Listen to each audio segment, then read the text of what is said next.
ఓం మహాగణాధిపతయే నమః. ఓం గురుభ్యో నమః. ఓం శ్రీమాత్రే నమః.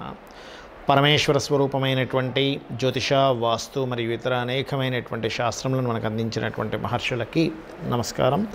హయగ్రీవ హయగ్రీవ హయగ్రీవేతియో వదేత్ తస్య నిస్సరతే వాణి జహ్నుకన్యా ప్రవాహవత్. అరుణాం కరుణాతరంగితాక్షీం ధృతపాశాంకుశపుష్పబాణచాపాం అనిమాదిభిరావృతాం మయూకైః అహమిత్యేవ విభావయే భవానీం. శ్రీమాత్రే నమః. ప్రేక్షకులకి ఆ లలితాంబిక అమ్మవారి యొక్క అనుగ్రహం పరిపూర్ణంగా కలగాలని మనస్ఫూర్తిగా కోరుకుంటూ ఈరోజు మనం చెప్పుకోబోయే టాపిక్ ఏమిటంటే, గురువు మారుతున్నాడు మే 1వ తేదీ నుంచి. దాంతోపాటు గురుశనులు ఇద్దరూ కలిసి డబుల్ ట్రాన్సిట్ అంటారు.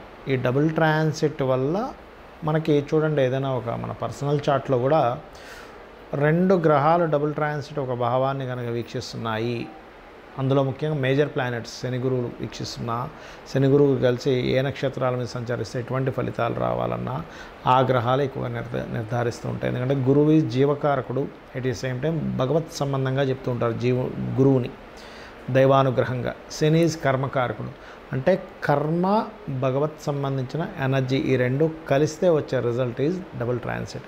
సో ఏ లగ్నం వారికి, లగ్నం తెలిసిన వారు లగ్నం నుంచి చూసుకుంటే, లగ్నం తెలియని వారు రాశి నుంచి చూసుకోవచ్చు. ఈ రకంగా మీకు ఏ విషయాల్లో బాగున్నది, ఏ విషయాల పట్ల కాస్త జాగ్రత్తగా ఉండాలి, ఏ దేవతారాధన చేసుకోవాలనేటువంటి విషయాలు మనం చెప్పుకుందాం.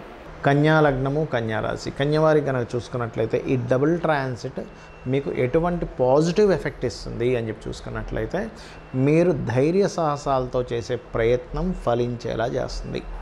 గతంలో సిబ్లింగ్ వరుస వాళ్ళతో కానీ, లేకపోతే బంధువర్గంతో కానీ, దాయాదులతో ఉన్నటువంటి ఇబ్బందిని చాలా మట్టుకు మాట్లాడుకొని క్లియర్ చేసుకునేలా చేస్తుంది ఈ డబుల్ ట్రాన్సిట్ అనేటువంటిది. అదేవిధంగా ఇక్కడ మరొక విషయం ఏంటంటే, షార్ట్ జర్నీ ద్వారా లాభము, లేకపోతే మీరు చేసే ఒక ప్రయత్నం ద్వారా లాభము, మీరు చేసేటువంటి మీ డిజైర్స్ కొంతవరకు నెరవేరడము. మీరు ఇంటర్వ్యూస్కి వెళ్ళినట్లయితే ఆ ఇంటర్వ్యూస్లో జాబ్ సంగతి వస్తుందా లేదా అంటే వస్తుంది కొంతవరకు. కాకపోతే ఆ ఇంటర్వ్యూస్లో మీరు కనబరిచేటువంటిది ఏదైతే ఫలితాలు ఉంటాయో, ఒక ఫలితాలు చక్కగా ఫలకృతం అవ్వడం అనేటువంటిది చాలా స్పష్టంగా ఈ యొక్క డబుల్ ట్రాన్సిట్ చూపిస్తుంది. ఇది గుర్తుపెట్టుకోండి. అయితే ఇక్కడ కొన్నిసార్లు ఏమవుతుంటుందంటే, ట్రాన్సిట్లో ఉండే గ్రహాలు వక్రిస్తుంటాయి. అందులో ప్రధానంగా ఈ గురువు శనితో మనం తీసుకుంటున్నాం కాబట్టి, శని భగవానుడు మీకు జూన్ మాసం నుంచి June, July, August, September, October middle వరకు వక్రిస్తాడు. ఆ సమయంలో శని ప్రభావం తగ్గినప్పుడు ఇది ఓన్లీ 60 to 70% మాత్రమే పాజిటివ్ ఇస్తుంది. 100% రావాలన్నప్పుడు శని భగవానుడి దగ్గర 4.5 నెలల్లో దీపం పెట్టండి. అదేవిధంగా గురువు కూడా వక్రిస్తాడు. ఆ సమయం కనుక తీసుకున్నట్లయితే ప్రధానంగా మీకు సెప్టెంబర్ మొదటి నుంచి జనవరి మిడిల్ వరకు గురుగ్రహం దగ్గర దీపారాధన చేయండి. అప్పుడు ఇంకా పరిపూర్ణంగా మీకు ఫలితం రావడం జరుగుతుంది. మరి ఈ డబుల్ ట్రాన్సిట్ కన్యా లగ్నం వారికి, ఆ కన్యా రాశి వారికి ఇంకా కుటుంబ సభ్యులు ఎవరెవరికి ఎటువంటి ఫలితాలు ఇస్తుంది అని చెప్పి చూసుకున్నట్లయితే, సహోదర వర్గం వారికి కొంతవరకు ఇంప్రూవ్మెంట్స్ కలగడము, అదేవిధంగా కుటుంబ సభ్యుల్లో ఎవరైనా కుటుంబ సభ్యులు కొంతవరకు ఫినాన్షియల్ గ్రోత్ రావడం, అంటే పిల్లలకు కావచ్చు, ఇంట్లో ఇంకో చాలామంది ఉంటారుగా కుటుంబ సభ్యుల వారికి.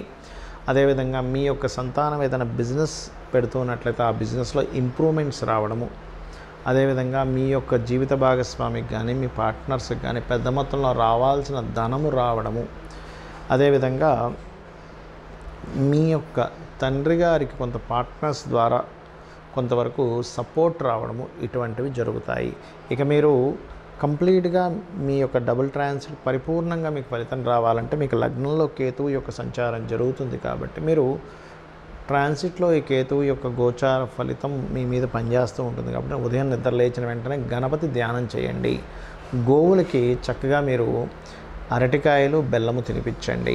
దాని ద్వారా మీకు డబుల్ ట్రాన్సిట్ బాగా పనిచేస్తుంది. దీంతోపాటు మీకు నడుస్తున్న మహాదశ అంతర్దశ ఏంటో చూసుకొని, ఈ మహాదశ అంతర్దశ నాదులు ఎవరైతే ఉన్నారో వారికి సంబంధించినటువంటి నవగ్రహాల్లో ఆ ప్రతిమ దగ్గరికి వెళ్ళి అక్కడ దీపారాధన చేయండి.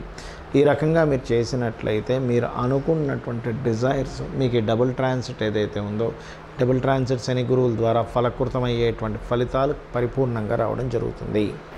అయితే ఈ సంవత్సరం పాటు ఉండేటువంటి డబుల్ ట్రాన్సిట్ రాశి, లగ్నము తెలిసినట్లయితే మనం దాని సంబంధమైనటువంటి లాభాలు పొందుతాం. కానీ చాలామందికి అది తెలియదు. అదేవిధంగా కొన్నిసార్లు చాలా విషయాల్లో ఇబ్బంది పడుతూ ఉంటారు.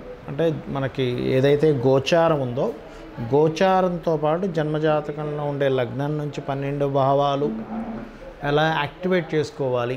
ఎందుకంటే లగ్నం పాడైంది అనుకోండి ఎవరికైనా, అంటే ఇది ఏదైతే ఉందో ఈ లగ్నం తెలిసినా తెలియకపోయినా సరే నేను చెప్పబోయేటువంటిది ఏదైతే ఉందో ఈ అమ్మవారికి సంబంధించిన బ్రహ్మాండంగా పనిచేస్తాయి. ఏమిటది అంటే లగ్నం స్పెసిఫిక్గా పాడైంది ఎవరికైనా, వాళ్ళు ఎదగలేకపోతున్నారు, వాళ్ళకంటే ఒక ప్రొటెక్షన్ లేదు, ఇన్సెక్యూరిటీలో ఉన్నారు.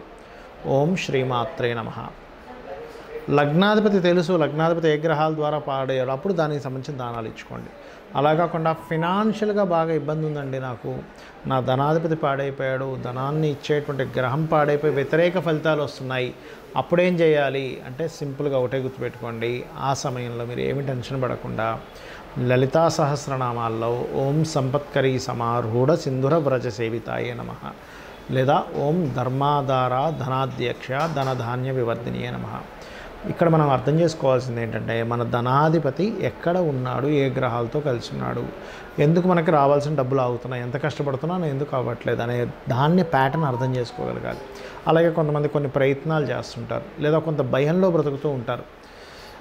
అంటే ఏ పని చేయాలన్న భయం, ఫియర్, ఏ అడుగు ముందుకు వేయాలన్న భయం. అప్పుడేంటి వాళ్ళ 3వ స్థానాధిపతి పాడై ఉంటాడు వాళ్ళ జన్మజాతకంలో. అందుకని అదేం చేయాలి, దానికి ఓం దుమ్ దుర్గాయ నమః, లేదా ఓం కనకాంగద కేయూర కమనీయ భుజాన్వితాయే నమః. ఈ నామం చేసుకుంటే మనం ఏదైతే ప్రయత్నం చేస్తున్నామో ఆ ప్రయత్నం ఫలిస్తుందండి. మరి కొంతమందికి చతుర్థ స్థానాధిపతి పాడవుతాడు.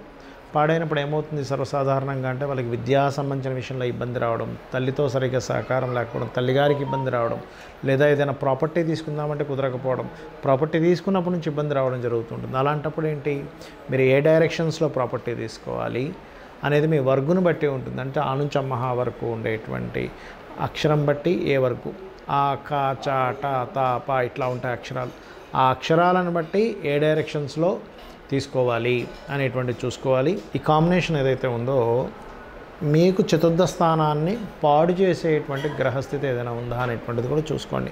చతుర్థ స్థానం పాడవుతుంది, ఆ సమయంలో మీరు ఏదైనా ప్రాపర్టీ తీసుకోవడం వల్ల ఇబ్బంది అవుతుంది. అలా కాకుండా చతుర్థం బాగుందంటే శుభగ్రహాలతో కనెక్టివిటీ వచ్చింది గోచారంలో, ఆటోమేటిక్గా ఏమవుతుంది అంటే మీకు బాగుంటుంది.